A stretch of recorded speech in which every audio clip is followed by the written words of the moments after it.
K ramp movie success మీట్లో producer మాట్లాడుతూ సినిమాను తొక్కే ప్రయత్నం కొందరు చేస్తున్నారని మాట్లాడారు. నిజంగానే మంచి సినిమాలను తొక్కేస్తున్నారా? ఇప్పుడు ఒకటండి, ఎంతమంది తొక్కినా, ఎన్ని అబద్ధాలు చెప్పినా, బాగులేని సినిమాను బాగుందని చెప్పినా, బాగున్న సినిమాను బాగులేదని చెప్పినా, జనాల్లోకి వెళ్ళిన తర్వాత ఎవరు ఆపలేరు. అది ఫస్ట్ మనం తెలుసుకోగలగాలి. నెంబర్ 1. నెంబర్ 2, డ్యూడ్ అనే సినిమా సూపర్ హిట్ అయింది, కే ర్యాంప్ అయిన సినిమా సూపర్ హిట్ అయింది. ఇది ప్రజల్లో నుంచి వచ్చింది హిట్. వెబ్సైట్స్ తప్పు రాయొచ్చు, యూట్యూబ్లు తప్పు చెప్పొచ్చు, ప్రేక్షకుడు మాత్రం సినిమా చూసిన మౌత్ టాక్ అంటారు దాన్ని. నేను ఒక సినిమా ఎగ్జిబ్యూటర్గా, ఒక డిస్ట్రిబ్యూటర్గా మౌత్ టాక్ వెళ్ళిన తర్వాత ఎవరు ఆపలేదు. మార్నింగ్ షో లక్ష్మీ నరసింహావతారం 15 టికెట్లు ఉంటే నైట్ హెవీ రిటర్న్స్ ఉన్నాయి. ఖైదీ అనే సినిమా కార్తీక్ది మార్నింగ్ షో 10 టికెట్లు ఉంటే ఇదే దీపావళికి, second show first show heavy returns.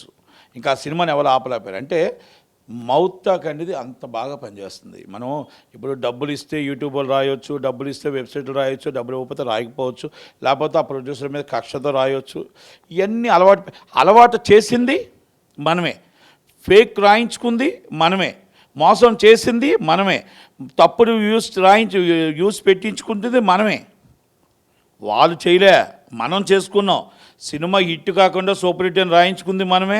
Use రాకుండానే 10 మిలియన్స్ 2,25,000 కొని మా వ్యూస్ వచ్చినట్టు మొత్తం టోటల్గా సాంగ్స్ మీద వచ్చినట్టు రాయించుకుంది మనమే.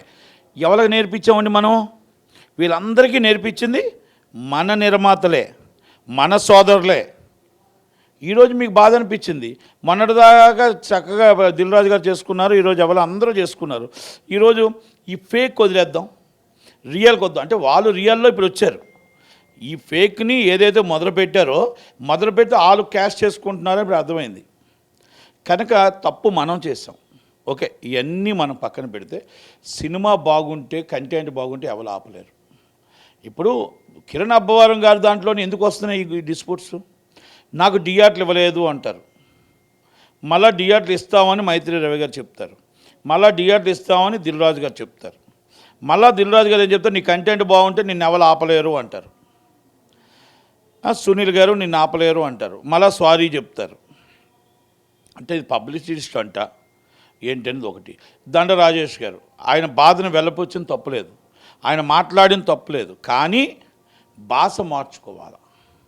ఆయన భాష ఏదైతే ఉందో మార్చుకోవాలి. ఎందుకంటే మీకు ఎంతున్నా మీరు ఇండివిజువల్గా చూసుకోవాలి, కానీ అక్కడ ఈ మూవీ అనేది మనం ఈవెంట్ ప్రోగ్రాంలో మనం చూస్తుంది ప్రపంచం అంతా చూస్తారు. మన భాష కరెక్ట్గా లేకపోతే రేపు ఆ సినిమాకి ఎఫెక్ట్ వస్తుంది, సినిమా ఇండస్ట్రీకి ఎఫెక్ట్ వస్తుంది.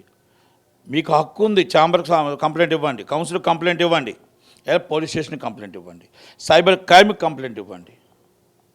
మీ ప్రోడక్ట్ని అన్ని విధాలా సెక్యూరిటీ చేసుకునే రైట్ ఈజ్ రాజ్యాంగం ప్రకారం యాజ్ పర్ లా మీకు ఉంది. కానీ మీరు ఇష్టం వచ్చినట్టు మీరు రోడ్డు మీద మాట్లాడినట్టు మాట్లాడితే ఇండస్ట్రీకి అనేది దెబ్బ తగులుతుంది.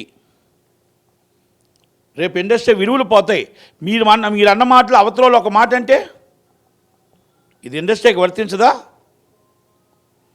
మీరు నోట్లో ఇష్టం వచ్చినట్టు మాట్లాడారు, అదే మాటలు వాళ్ళు మాట్లాడితే ఏమవుతుంది? ఇది ఎక్కడికి వెళ్తుంది? సినిమా ఇండస్ట్రీ పరువు పోతుంది, రోడ్డు మీదకి వస్తుంది. అందరూ ఇలా పరువు రోడ్డు మీద తీసుకోవాల్సి వస్తుంది. అంటే మీకే నోరు కాదు, అవతలలో కూడా నోరు ఉంటుంది. అవతలోడు తప్పు చేయలేదు, తప్పు చేశాడు నేను అనట్లేదు. తప్పు చేసిన వాడిని మనకు లా ప్రకారం 100 ఉన్నాయి పట్టుకోవచ్చు తప్ప మనం నోరు జారడం అనేది తప్పు. మీరు ఒక జర్నలిస్ట్ని కాదు, మొత్తం జర్నలిజం అనేది పోయింది. జర్నలిజమే ఇది కరెక్ట్గా ఉండుంటే అక్కడి నుంచి ఆ జర్నలిస్టులు అంతా లెగిసి వచ్చేవారు. ఇప్పుడున్న వాళ్ళు జర్నలిస్టులు కాదు, జర్నలిస్టుల పేరుతో ఉన్నవాళ్ళే తప్ప నిజమైన జర్నలిజం అనేది లేదు. నిజమైన జర్నలిజం ఉంటే ఎవరినైనా ఒక మాట అంటే అక్కడి నుంచి లెగిసి బాయ్కౌట్ చేసి రావాలి. ఒకళ్ళంటే నాకెందుకులే అని మాట్లాడుతున్న ఈ జర్నలిస్టులు కూడా అర్థం చేసుకోవాలి, వాళ్ళు కూడా మేలుకోవాలి.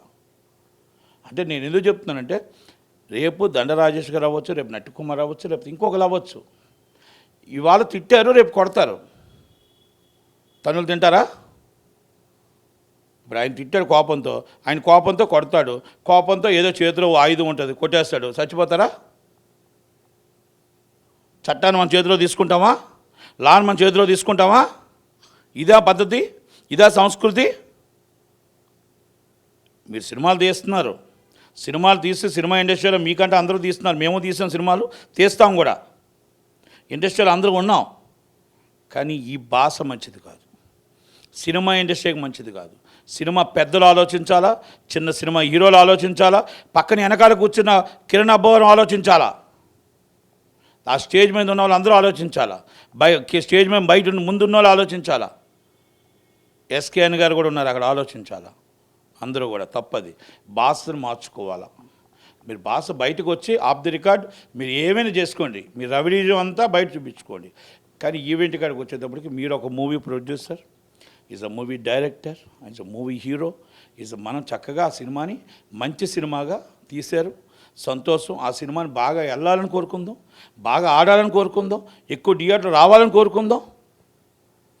ఆయన మీద మీరు లీగల్గా ఏమైనా పెట్టుకోండి కేసులు, తప్పలేదు కదా.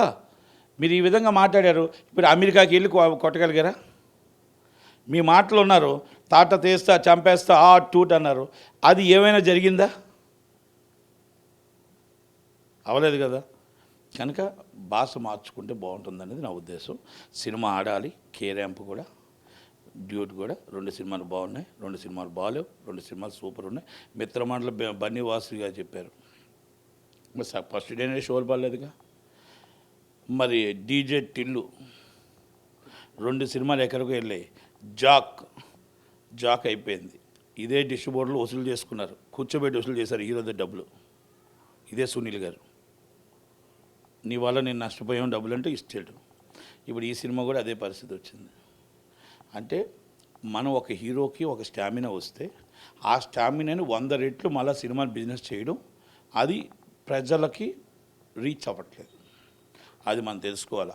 మనకు 10 కోట్ల సినిమాని 100 కోట్లకు రెండో సినిమా అమ్మడమే తప్పు. 2 కోట్ల కాంతారాన్ని 40 కోట్లు బిజినెస్ చేసిందని 100 కోట్లు కాంతారా అమ్మారు. ఓకే, వాళ్ళ అదృష్టం కొలిది సినిమా బిజినెస్ 100 కోట్లు అయిపోయింది. కానీ వాళ్ళ ఉంబాల బిజినెస్ ఎంత గొప్పవాళ్ళంటే, నష్టం వచ్చినా మాది, లాభం వచ్చినా మాది, మాకు 9% కమిషన్తో చెట్టండి. మేము డబ్బు ఎందుకు తీసుకుంటున్నాం అంటే, గత డిస్ట్రిబ్యూటర్లు, గత కేజీఎఫ్ 1, కేజీఎఫ్ 2 కొన్ని సినిమాలకి మాకు డిస్ట్రిబ్యూటర్ నుంచి డబ్బు రాలేదు. మమ్మల్ని 33 చెరువులు నీళ్ళు తాగిచ్చారు కాబట్టి మా డబ్బుని మేము 15 రోజుల్లో రాకపోతే ఇవ్వగలుగుతాం కాబట్టి మేము అడ్వాన్స్గా తీసుకుంటున్నాం అని చెప్పారు. Is a producers. అంటే ఇవన్నీ కూడా మనం ఆలోచించుకోవాలి. కనుక ఒక్కసారి దండ రాజేష్ గారు, మీరు ఒక్కరి మీద మాట్లాడినట్లేదు, అందరి మీద ఇది మాట్లాడినట్టు, అంటే ఇండస్ట్రీ మీద మాట్లాడినట్టు అనిపించింది. కనుక దయచేసి ఒక్కసారి ఆలోచించుకొని మీరు క్షమాపణ చెప్పి భాష మార్చుకుంటే బాగుంటుంది. మీ భాష ఇంతకుముందు కూడా కొంతమంది నాకు రికార్డింగ్లు పంపించారు, కత్తితో పొడి చేస్తా చంపేస్తా నా రికార్డింగ్లో కనబడ్డాయి. కానీ అది బయటకు పనికి వస్తుంది, ఇండస్ట్రీ పనికిరాదు. కనుక మళ్ళా నేను రిక్వెస్ట్ చేస్తున్నా, ఒక ప్రొడ్యూసర్ కౌన్సిల్ జాయింట్ సెక్రటరీగా. Thank you very much. Thank you.